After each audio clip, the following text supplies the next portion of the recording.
दोस्तों नमस्कार। कल जो बीएसटीसी के एग्ज़ाम होने वाले हैं प्रथम पारी और दूसरी पारी में, उसके लिए मैं ओएमआर शीट भरने का आपको तरीका बताऊंगा। क्योंकि अभी तो ताज़ा 12वीं पास करी है, उन लोगों ने बहुत से लोग या अधिकतर लोग ऐसे हैं जिन्होंने ओएमआर शीट के माध्यम से पेपर नहीं दिया होगा। तो उस शीट को भरने के लिए कोई गलती ना हो, किसी प्रकार की त्रुटि ना हो, इसलिए उसको भरने का मैं तरीका है वो आपको बताता हूँ। सबसे पहले आप क्या करेंगे, उसमें जो इंस्ट्रक्शन दिए हुए हैं ना, जो निर्देश दिए गए हैं, उनको अच्छी तरीके से पढ़ लें। और गोला जो काला करना है उसको अच्छी तरीके से पूरा गोला काला करना है, ना कि क्रॉस लगाना है। कई जैसे मान लो क्रॉस लगा दिया या कई राइट का निशान लगा दिया, इस तरह से एकदम काला गोला करना है। जैसे ये है ना, ये एकदम काला करना है गोला, तो पूरा गोला काला करना है। जैसे इसमें भाई वो ओएमआर शीट के अंदर जो उसका ढांचा है या उसका स्ट्रक्चर है वो अलग हो सकती है। इसमें जैसे लिखा हुआ है student name in block letters, आपको बड़ी ABCD के अंदर अपना नाम लिखना है अगर नाम लिखने का कहे तो, और खाली रोल नंबर लिखना है तो रोल नंबर उसमें जो लिखा हुआ है ना, आप वहाँ के जो अध्यापक है या जो वहाँ जिनकी ड्यूटी लगी है उनको आप पूछ लीजिए। तो आप क्या करोगे, नाम लिखना होगा तो ब्लॉक लेटर में, और जो डेट वगैरह जो भी लिखना है, जैसे इसमें लिखा हुआ है स्टूडेंट्स नेम ब्लॉक लेटर्स। जैसे मान लो किसी का नाम हो गया ABCD, तो ABCD। अब आप इसको काला कैसे करना है, काला कैसे करना है, तो A के सीध में A वाले को काला करना है। जैसे A के सीध में A वाले को सीधा ब्लैक करना है, और B के सीध में B वाले को करना है, C के सीध में C को काला करना है, और D के सीध में D को काला करना है। जो निशान आपने लगाए है ना, उसी के अकॉर्डिंग, जैसे मान लो ये इतना लगा दिया, इसी तरीके से, ऐसे नहीं भाई A यहाँ काला कर दिया फिर उसके बाद में यहाँ B कर दिया, ऐसे नहीं होगा। आपको जहाँ जहाँ लिखा है उसी लाइन के अंदर उसी अक्षर को काला करना है, ठीक है। उसके बाद में जैसे यहाँ मोबाइल नंबर दिया, मोबाइल नंबर नहीं पूछेंगे और रोल नंबर पूछेंगे। तो रोल नंबर जैसे मान लो आपका हो गया 1 2 3 4, 1 2 3 4 5 6 7 8 9 ये 10, इस तरह से हो जाएगी। या 0 मान लो, इसको 0 मान लो, तो ये हो जाए। फिर आप यहाँ 1 को काला करोगे, फिर 2 को काला करोगे, फिर आप 3 को काला करोगे, फिर 4 को काला करोगे। ऐसे नहीं करना, मैंने तो जल्दबाजी वैसे बताया आपको, ये पूरा काला करना है, एकदम पूरा एकदम काला करना है। फिर 5, फिर 6, बाहर भी नहीं जाना चाहिए और खाली भी नहीं रहना चाहिए।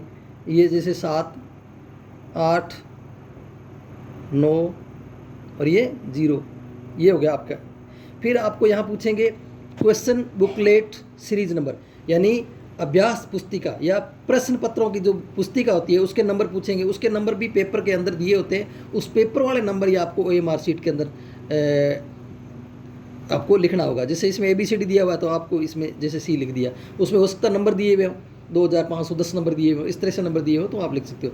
फिर डेट को भी आपने ऐसे लिखना है तो आप ऐसे ही लिख दोगे, जैसे 1 जून 1/6/2025, तो आप 1 को काला करोगे, फिर आपको 6 को काला करोगे, 6 को काला करोगे। उसके बाद में आप ये जो दिया हुआ है 2 को काला करोगे, फिर आप 0 दिया हुआ ना, तो 0 यहाँ दिया हुआ, कई बार शुरू में दिया होता, कई बार लास्ट में दिया था, 0 करोगे। फिर उसके बाद में आप ये 2 को काला करोगे, और उसके बाद में आप 5 को काला करोगे। तो ये हो गया 1/6/2025।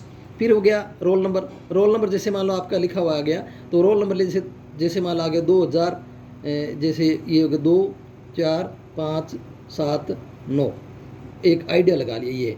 तो आप पहले 2 को काला करोगे, उसके बाद में आप 4 को काला करोगे, उसके बाद में 5 को काला करोगे, फिर आप 7 को काला करोगे, 7 को काला करोगे, फिर आप 9 को काला करोगे। ये हो गया रोल नंबर। इसको अच्छी तरीके से एक बार करके फिर पूरा काला करना एकदम। फिर आपके ये नीचे शुरू हो जाएंगे क्वेश्चन आंसर। जैसे मान लो आपने A के अंदर आपने भर दिया, आपने पहले क्वेश्चन निशान लगा लिया और उसके 1 में भर दिया 3 नंबर, तो ये 3 नंबर काला करोगे। B में जैसे मान लो आपका 2 नंबर सही है तो 2 को काला करोगे, और 3 नंबर जैसे मान लो D सही है तो ये 4 नंबर काला करोगे, और 4 के अंदर अगर 2 सही है तो 2 को काला करोगे, और इसके अंदर 1 सही है 5 में तो 5 को काला करोगे।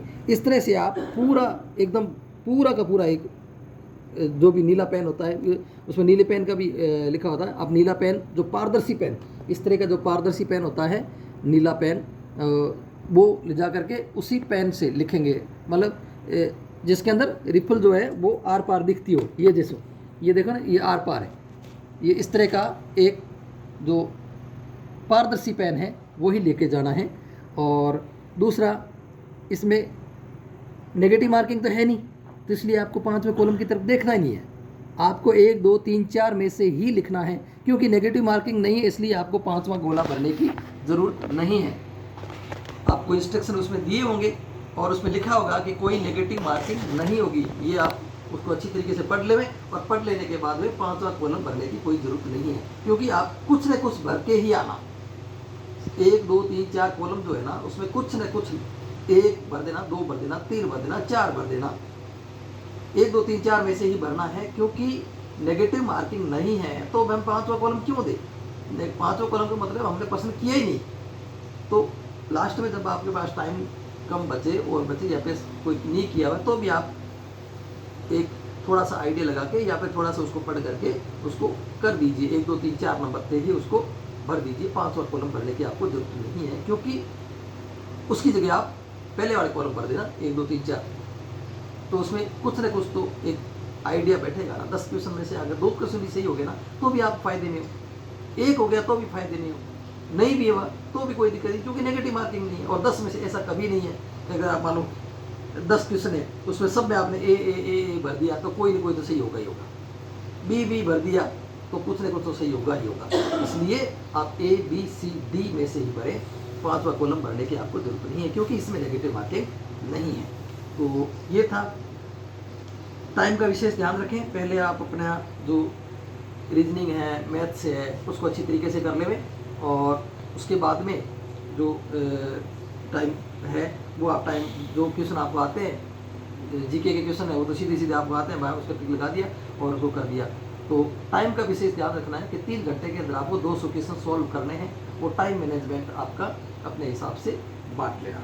तो ये था OMR शीट भरने का। और अच्छी तरीके से आप रात को पूरी नींद ले में, ऐसे नहीं है कि पूरी रात जागते रहे, वहाँ आप जेरे खाते रहो या ऐसे लटकते रहे, ऐसा नहीं है। आप पूरी नींद लें, कम से कम 6-7 घंटे की नींद लें, और नींद लेने के बाद में आराम से एकदम फ्री माइंड, एकदम निश्चिंत होके, एकदम खुले दिमाग से आप जाइए और आप अच्छी तरीके से एग्ज़ाम दीजिए। और आपको मेरी तरफ से अग्रिम बधाई। नमस्कार, धन्यवाद।